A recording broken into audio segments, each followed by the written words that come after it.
The skies above New Tokyo buzzed with activity as the massive alien ship descended through the atmosphere. Dr. Amelia Reeves, lead xenobiologist at the Global Space Initiative, watched in awe as the sleek, crystalline vessel defied everything humanity thought they knew about spaceflight. "It's beautiful," she whispered, her eyes fixed on the shimmering hull that seemed to change colors with each passing second. Next to her, Colonel Jake Hawthorne of the United Earth Defense Force tensed, his hand instinctively moving to the sidearm at his hip. "Beautiful or not, we need to be prepared for anything." As the ship touched down in the designated landing zone, a hush fell over the gathered crowd of scientists, military personnel, and government officials. For months, Earth had been preparing for this moment, ever since the first transmission from the Zarkali race reached human communication arrays. A seam appeared in the side of the alien craft, widening into a doorway. A ramp extended, touching the ground with a soft hiss. The assembled humans collectively held their breath as the first alien emerged. The Zarkali ambassador, Selthor, stood nearly 8 feet tall, with iridescent scales covering its slender frame.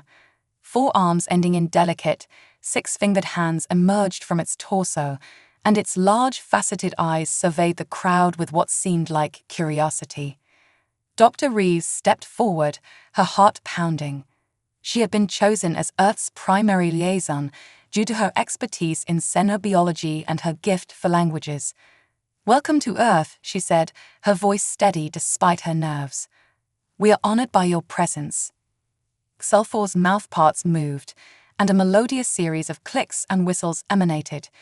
The universal translator affixed to Amelia's collar processed the sounds, and a moment later, she heard the alien's words in her earpiece. "Greetings, people of Earth. We come in peace and with great anticipation. The Zarkali have long awaited this day, the day we would meet our galactic neighbors." As Selthor spoke, more Zarkali emerged from the ship. Each was unique in coloration and slight variations in body structure, but all shared the same overall form. They moved with a fluid grace that belied their size. Colonel Hawthorne relaxed slightly but remained vigilant. "Doctor," he murmured to Amelia, "remember your briefing. We need to establish clear communication protocols and begin negotiations for cultural exchange immediately." Amelia nodded, her scientific mind already racing with questions. "Ambassador Selthor," she said, "we have prepared a welcoming ceremony and accommodations for your delegation. Would you join us in discussing the future of our species' relationship?" Selthor's eyes shifted, refracting light in a mesmerizing pattern. "We would be delighted, Dr. Reeves. The Zarkali believe that understanding is the key to harmony. We have much to learn from one another." As the human and alien delegations moved towards the conference center, news of the peaceful first contact spread across the globe. Humanity held its collective breath, knowing that everything was about to change. The age of Earth's isolation was over, for better or worse. They were now part of a larger galactic community. In the days that followed, Amelia worked tirelessly to facilitate communication between the Zarkali and Earth's leaders. She learned that their civilization was ancient, spanning thousands of years of peaceful exploration and scientific advancement. The Zarkali had mastered faster-than-light travel centuries ago and had been observing Earth from afar, waiting for humanity to reach a level of technology that would allow for meaningful interaction. But as Amelia delved deeper into Zarkali culture and history, she couldn't shake the feeling that something was being left unsaid. The aliens were forthcoming with information about their scientific achievements and social structures, but they remained oddly reticent about certain aspects of their past. Colonel Hawthorne shared her concerns. During a private meeting in Amelia's office, he voiced his suspicions. "They're hiding something, Doc. I can feel it in my bones." Amelia sighed, rubbing her temples. "I know, Jake, but we can't let paranoia derail this opportunity. The knowledge they're offering could advance our civilization by centuries. Or it could be our downfall," Jake countered. "We need to proceed with caution." As they debated, neither of them could have predicted the true nature of the Zarkali's secrets. or the monumental challenges that lay ahead for humanity. The arrival of the aliens was just the beginning of a journey that would test the limits of human ingenuity, courage, and the very essence of what it meant to be human. In the weeks following first contact, Earth buzzed with excitement and apprehension. The Zarkali delegation, led by Ambassador Selfo, had taken up residence in a specially constructed compound outside New Tokyo. Dr. Amelia Rees found herself at the center of a whirlwind of activity, coordinating meetings between alien scientists and their human counterparts. One morning, as Amelia prepared for another day of cross-species collaboration, she received an unexpected call from Colonel Hawthorne. "Doc, we've got a situation." Jake's gruff voice came through the comm. "I need you to come to the military sector ASAP." Intrigued and slightly worried, Amelia made her way to the high-security area of the compound. She found Jake standing before a holographic display, his face etched with concern. "What's going on, Jake?" she asked, studying the strange symbols floating in the air. The colonel pointed to the display. "Our cryptography team intercepted a transmission from the Zarkali ship. It's encrypted, but we managed to break through part of it. Take a look." Amelia leaned in, her eyes widening as she deciphered the alien script. This can't be right. It mentions test subjects and genetic compatibility. "Jake, what do you think this means?" Before he could answer, alarms blared throughout the facility. Red lights flashed, and a computerized voice announced a security breach in the xenobiology lab. "Damn it," Jake cursed, already moving towards the door. "We need to get there now." They raced through the corridors, security personnel falling in behind them. As they approached the lab, they could hear the sound of breaking glass and alien vocalizations. The doors slid open, revealing a scene of chaos. Two Zarkali scientists were hurriedly gathering vials of human genetic material, while a third stood guard, its 4 arms wielding some kind of energy weapon. "Stop right there," Jake shouted, drawing his sidearm. The Zarkali guard turned, its faceted eyes glinting dangerously. It fired a pulse of energy that narrowly missed Jake's head, leaving a scorched mark on the wall behind him. Amelia's mind raced. She needed to defuse the situation before it escalated into violence. Taking a deep breath, she stepped forward, hands raised. "Please," she said in the Zarkali language she'd been studying, "let's talk about this. Whatever you're doing, we can find a peaceful solution." The Zarkali scientists hesitated, looking to their guard for guidance. In that moment of indecision, Jake and his team moved in, quickly disarming the aliens and securing the stolen samples. Hours later, in a tense meeting with Ambassador Selthor, the truth finally came to light. "We meant no harm," Selthor explained, its voice tinged with what Amelia interpreted as regret. "Our species is dying. A genetic disorder is causing widespread infertility among our people. We came to Earth hoping to find a cure in human DNA." Amelia felt a mix of emotions: anger at the deception, sympathy for the Zarkali's plight, and a glimmer of scientific curiosity. "Why didn't you just ask for our help?" she demanded. Selthor's scales rippled in what Amelia had learned was a sign of shame. "We feared you would refuse if you knew the truth. Our desperation led us to act dishonorably." Jake, standing at attention nearby, scoffed. "That's putting it mildly.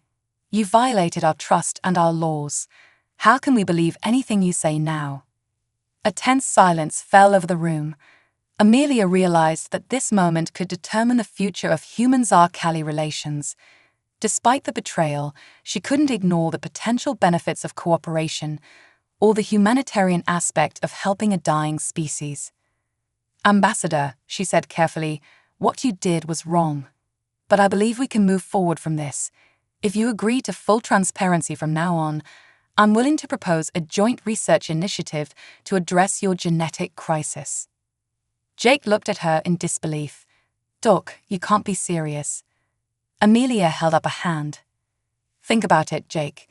This is an opportunity to showcase the best of humanity, our compassion, our scientific prowess, and our ability to forgive. Plus, The medical advancements from this research could benefit both our species. Zilfor's eyes shifted rapidly, a sign of intense emotion. You would still help us, even after our transgression. Truly, humans are remarkable beings. Over the next few months, the cultural exchange took on new meaning. Human and Zarkali scientists worked side by side, sharing knowledge and technologies. The aliens' advanced understanding of genetic manipulation, combined with humanity's innovative approach to problem-solving, led to breakthroughs that neither species could have achieved alone. But as Amelia threw herself into the work, she couldn't shake the feeling that they were running out of time.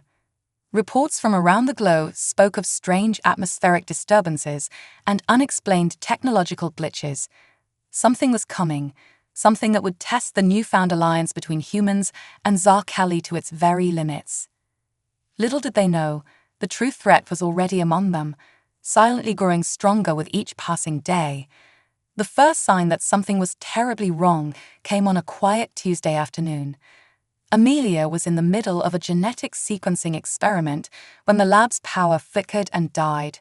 Emergency generators kicked in, but the sophisticated equipment remained offline. "What's going on?" she asked, turning to her Zarkali colleague Sinra. The alien's scales had taken on a dull, matte appearance, a sign of distress. "I'm not sure, Dr. Reeves, but I'm detecting strange energy fluctuations throughout the facility." Before Amelia could respond, Colonel Hawthorne burst into the lab, his face grim. "We've got a situation. Global communications are down, and we're picking up massive energy signatures in orbit. You both need to come with me now." As they hurried through the corridors, Amelia's mind raced. "Jake, what kind of energy signatures? Are we under attack?" The colonel's jaw tightened. "We're not sure, but it doesn't look good. The signatures match nothing we've ever seen, not human, not Zarkali." They entered the command center to find it buzzing with frantic activity. On the main view screen, a swarm of sleek, black ships hung in low Earth orbit. They were unlike anything Amelia had ever seen, organic and mechanical at the same time, with pulsing veins of energy running along their hulls. Ambassador Xelpho was already there, its usual iridescent sheen dulled to a sickly grey. "By the eternal stars," it whispered, "they found us." All eyes turned to the Zarkali ambassador. Jake's hand moved to his sidearm. "You know what those things are? Start talking, now." Xelpho's 4 hands moved in a complex gesture of supplication. "They are the Voidborn, a synthetic race created eons ago by a long-dead civilization. They seek to assimilate all organic life, converting it into more of their kind. We thought we had escaped them, but they must have followed our wormhole's signature to your world." Amelia felt a chill run down her spine. "Why didn't you warn us? We could have prepared." "We hoped they had lost our trail," Xelpho replied, shame evident in its posture. "We did not wish to burden your species with our ancient war. I see now that was a grave mistake." Before anyone could respond, the view screen crackled to life. A face appeared, if it could be called a face. It was a writhing mass of metallic tendrils surrounding a pulsing core of energy. "Organic beings of Earth and Zarkali refugees," a cold, synthesized voice intoned. "Your biological and technological distinctiveness will be added to our own. Resistance is illogical. Prepare for assimilation." The transmission cut off, leaving a stunned silence in its wake. Jake was the first to recover. "All right, people, we're at war.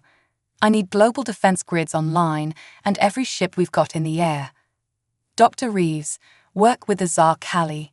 Find us a way to fight these things." As the command center erupted into action, Amelia turned to Telethor and Zinra. "We need to pool our knowledge. The Voidborn are part organic, part machine. There has to be a weakness we can exploit." For the next several hours, human and Zarkali scientists worked feverishly while reports of attacks poured in from around the globe. The Voidborn's technology was centuries beyond Earth's most advanced systems. Conventional weapons barely scratched their ships, and any human or Zarkali touched by their assimilation probes was instantly converted into a cybernetic drone. It was Zinra who finally made the breakthrough. "Dr. Rees, look at this," the alien called out, pointing to a holographic display. "The Voidborn's organic components, they're susceptible to rapid genetic mutation." Amelia's eyes widened as she understood the implications. "The research we've been doing on the Zar-Kali genetic disorder, we might be able to modify it, create a virus that targets the Voidborn's biological systems." They presented their findings to the Joint Human Zar-Kali Command. It was a desperate plan, but it was the only hope they had. "How long to develop this virus?" Jake asked, his uniform stained with sweat and grime from coordinating Earth's defenses. Amelia shared a look with Zinra. "A few days, maybe a week. But Colonel, we'll need a delivery system. Someone will have to get close enough to release it directly into their ship's life support systems." The room fell silent as the implications sank in. It would be a suicide mission. Ambassador Axelfo stepped forward, its colors swirling with determination. "The Zar-Kali brought this threat to your world. We will volunteer for this task." Jake nodded solemnly. "And humanity will fight alongside you, every step of the way." As they dispersed to begin their desperate work, Amelia caught Jake's arm. "We're really doing this, aren't we? Fighting to save two civilizations." The Colonel's face softened for a moment. "Yeah, we are. And Doc, I'm glad you're here. If anyone can science our way out of this mess, it's you." Amelia managed a small smile. "Thanks, Jake. Let's just hope it's enough." As they left the command center, the sky outside lit up with the flashes of orbital combat. The battle for Earth and the future of two species had begun in earnest. The next few days passed in a blur of frantic activity. While Earth's military forces fought a desperate holding action against the Voidborn invasion, Amelia, Zinra, and their team worked around the clock to develop the virus that might turn the tide. Sleep-deprived and running on a mixture of caffeine and adrenaline, Amelia stared at the holographic model of the virus they created.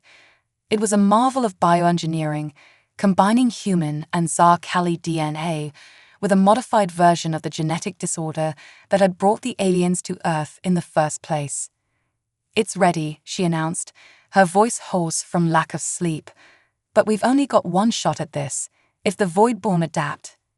Zinra placed a gentle hand on her shoulder, the Zar-Kali's touch cool against her skin. "Then we must not fail, Dr. Rees. Our peoples are counting on us." Colonel Hawthorne entered the lab, his face haggard but determined. "We've got a plan to deliver your virus," he said without preamble. "We're going to use the Zar-Kali ship." Amelia's eyes widened. "But that's your biggest advantage in the space battle. You can't sacrifice it." Jake's expression was grim. "It's our only option. The Zar-Kali drive technology is the only thing that can get close enough to the Voidborn mothership. Ambassador Axelfo has volunteered to pilot it." The weight of the situation settled over them. Amelia realized that whatever happened next would determine the fate of both their species. As they made their way to the launch site, alarms blared throughout the facility. Jake's comm unit crackled to life. "Colonel, Voidborn forces have breached the perimeter. They're heading for the lab." "Damn it," Jake cursed. "They must have detected our virus somehow. Amelia, Zinra, get to the ship. I'll hold them off." Amelia's heart raced as they sprinted down the corridor. Behind them, she could hear the sounds of combat, energy weapons firing, and the inhuman shrieks of the Voidborn drones. They burst onto the launch pad where the Zar-Kali ship waited, its crystalline hull shimmering with pent-up energy. Ambassador Axelfo stood at the entrance, ushering them inside. "Quickly," the ambassador called. "We must depart immediately." As Amelia rushed up the ramp, she turned back to see Jake backing towards them, firing his weapon at the oncoming Voidborn. "Jake," she shouted, "come on." The colonel glanced over his shoulder, a sad smile on his face. "Can't do that, Doc. Someone's got to make sure you get airborne." He tossed her a small device. "Take this. It's got all of Earth's defense codes. Whatever happens, humanity's fate is in your hands now." Before Amelia could protest, Jake slammed his fist on the ramp controls. The entrance sealed shut as the ship's engines roared to life. Tears streamed down Amelia's face as she watched Jake's figure grow smaller through the viewscreen. The last thing she saw before they broke atmosphere was the colonel being swarmed by void-born drones. In orbit, the scene was one of utter chaos. The remains of Earth's defense fleet drifted lifelessly, while void-born ships methodically bombarded the planet below. Ambassador Xalfor's hands danced over the ship's controls. "We have one chance," the aliens said. "I can create a short-lived wormhole that will put us inside the void-born mothership's shields. But once we're in..." Amelia steeled herself. "We'll have to fight our way to their life support systems." Zinra hefted a Zar-Kali energy weapon. "Then let us make our last stand count, for both our peoples." With a flash of blinding light, their ship vanished from Earth orbit, reappearing deep within the cavernous interior of the void-born mothership. Alarms blared as the enemy became aware of their presence. What followed was a desperate race against time. Amelia, Zinra, and Selthor fought their way through twisting corridors of pulsing organic metal, their weapons barely holding back the tide of void-born drones that swarmed towards them. Finally, they reached the central chamber. A massive, writhing brain-like structure dominated the room, tendrils of energy connecting it to every part of the ship. "There," Amelia shouted. "That must be their central processor. If we can introduce the virus there, it'll spread to their entire fleet." As Zinra and Selthor held off the advancing drones, Amelia raced towards the pulsing mass. She pulled out the vial containing that engineered virus, her hands shaking as she prepared to inject it. Suddenly, a tendril of energy lashed out, wrapping around her arm. Amelia cried out in pain as she felt the void-born consciousness trying to assimilate her mind. In that moment, as her consciousness brushed against the alien intellect, Amelia understood. The void-born weren't evil. They were afraid. Afraid of the chaos of organic life, of the uncertainty of existence. Their quest for assimilation was driven by a desperate desire for order in an uncontrollable universe. With the last of her strength, Amelia plunged the virus into the central processor. As the engineered DNA spread through the void-born systems, she sent one final thought through her connection to their hive mind. "You don't have to be afraid anymore. Let us show you a better way." The chamber erupted in blinding light. Amelia felt herself falling, her consciousness slipping away. The last thing she heard was Zinra calling her name. Amelia awoke to the steady beep of medical equipment. Her eyes fluttered open, struggling to focus in the harsh light of a hospital room. As her vision cleared, she saw a familiar face looking down at her with concern. "Jake," she croaked, her voice weak. "But how?" Colonel Hawthorne, his arm in a sling and his face covered in healing cuts, managed a tired smile. "Welcome back to the land of the living, Doc. You had us worried there for a while." As Amelia's mind cleared, the memories came rushing back. The desperate mission, the battle inside the void-born mothership, the moment she injected the virus. She tried to sit up, wincing at the pain that shot through her body. "Easy there," Jake said, gently easing her back onto the pillow. "You've been out for almost 2 weeks. A lot's happened." "The Voidborn?" Amelia asked, fear creeping into her voice. Did it work?" Jake's expression turned somber. "Yes and no. Your virus did something to them, all right, but it wasn't quite what we expected." Over the next hour, Jake filled her in on the events that had transpired. The moment Amelia had injected the virus, a massive energy pulse had emanated from the void-born mothership, spreading to every one of their vessels. The entire invasion fleet had gone dark, drifting lifelessly in orbit. But that was just the beginning. 3 days after you guys pulled off your crazy stunt, Jake continued, the void-born ships started coming back online. Only they were different. Amelia listened in amazement as Jake described how the Voidborn had begun broadcasting on all frequencies, requesting to open diplomatic channels. The virus, combined with Amelia's final telepathic message, had fundamentally altered their consciousness. It's like they woke up from a bad dream, Jake said. They're not trying to assimilate us anymore. They want to cooperate. The news was almost too much to process. Amelia's mind raced with the implications. And Earth? The Zarkali? What's happening now? Jake ran a hand through his hair, looking exhausted but oddly hopeful. It's been a hell of a couple of weeks. We're still picking up the pieces, but we're working together. Humans, Zarkali, and now the Voidborn. Your little science experiment didn't just save us, Doc. It might have changed the course of galactic history. As Jake spoke, the door to Amelia's room slid open.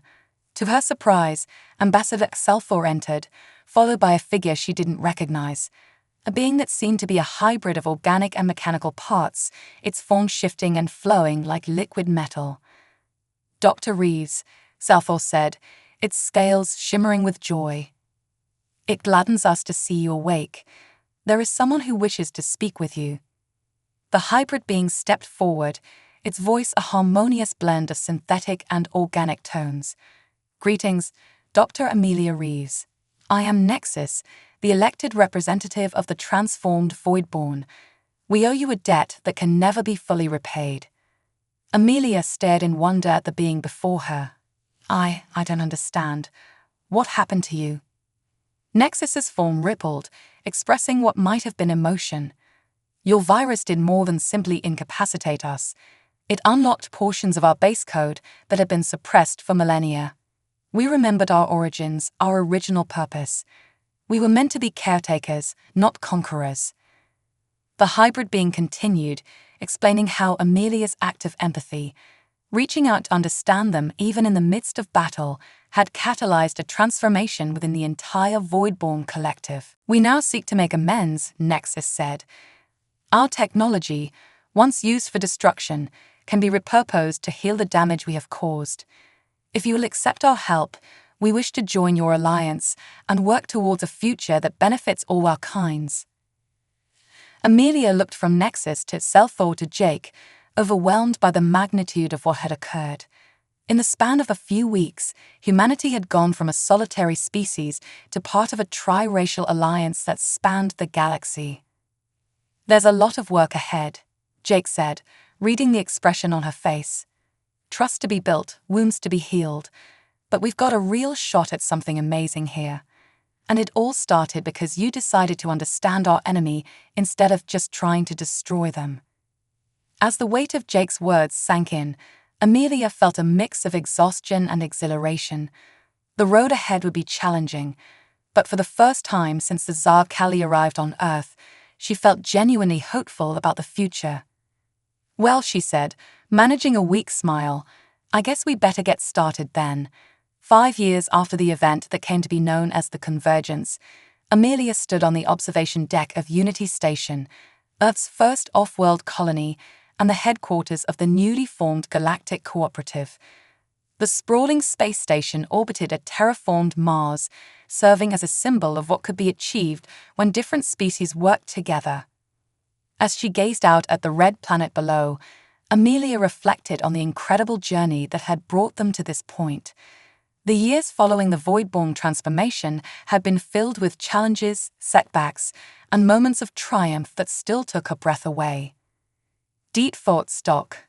A familiar voice called out behind her. Amelia turned to see Jake approaching, his uniform now bearing the insignia of the Galactic Cooperative Defense Force. Just taking it all in, she replied with a smile. Sometimes I still can't believe how far we've come. Jake joined her at the viewport, his expression a mix of pride and wonder. Tell me about it. 5 years ago, we were fighting for our very existence. Now we're exploring the stars together. Their conversation was interrupted by the arrival of Selfor and Nexus. The Zarkali ambassador's scales shimmered with excitement, while the Voidborn representative's form pulsed with anticipation. Dr. Reeves, Colonel Hawthorne, Selfor greeted them. The final preparations are complete. The Genesis project is ready to begin. Amelia felt a surge of excitement. The Genesis project was the culmination of years of collaboration between humans, Zarkali, and Voidborn scientists. It aimed to create a new form of life that combined the best aspects of all three species: the adaptability and creativity of humans, the advanced biological understanding of the Zarkali, and the technological prowess of the Voidborn. "We stand on the brink of a new era," Nexus intoned, its voice resonating with barely contained emotion. "Thanks to your vision, Dr. Reeves, we have the opportunity to bring forth a being that embodies the unity we have achieved." As they made their way to the station's central laboratory, Amelia marveled at how seamlessly the three species now worked together. Humans in lab coats collaborated with Zarkali scientists, their forearms deftly manipulating complex equipment. Voidborn interfaces merged with traditional computer systems, processing data at speeds that would have been unimaginable just a few years ago. In the center of the lab stood a large cylindrical chamber filled with a swirling, iridescent fluid. Within it, a form was taking shape, neither fully organic nor fully synthetic, but something entirely new. Dr. Zinra, now the lead geneticist of the project, approached the group. "We are ready to begin the final sequence," the Zarkali scientist announced. "Dr. Reeves, would you do the honors?" Amelia stepped forward, her heart pounding. She placed her hand on the activation panel, acutely aware of the historical significance of this moment. With a deep breath, she initiated the sequence. The chamber hummed to life, energy coursing through the fluid. The form within began to pulse and grow, taking on a more defined shape with each passing second. The assembled team watched in awe as the new being came into existence. Finally, the process was complete. The fluid drained away, and the chamber opened with a hiss of escaping air. From within, a figure emerged, humanoid in basic shape, but with unmistakable elements of all three parent species. Its skin shimmered with Zarkali-like iridescence, while portions of its body flowed and shifted like Voidborn technology. Its eyes, however, were unmistakably human, filled with curiosity and wonder as it took in its surroundings. "Hello," Amelia said softly, stepping forward. "Welcome to life." The being turned its gaze to her, and when it spoke, its voice was a harmonious blend of all three species. "Greetings, creators. I am alive." As the new being took its first steps, Amelia felt a profound sense of hope for the future. This creation represented more than just a scientific achievement.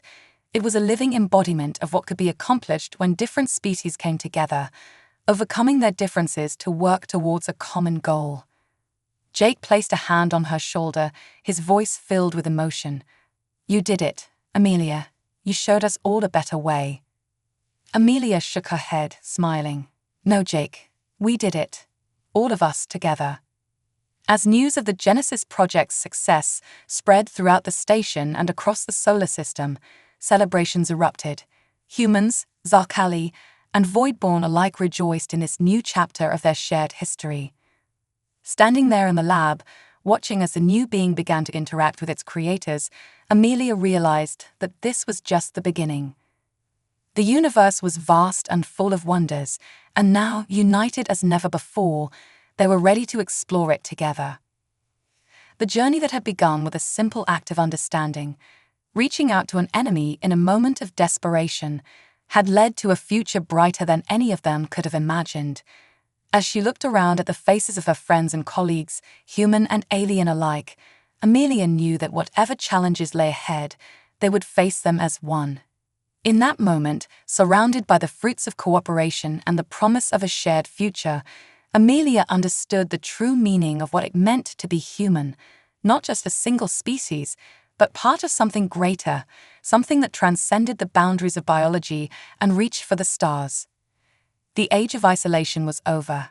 The age of unity had begun, and together, they were ready to write the next chapter in the grand story of life in the universe.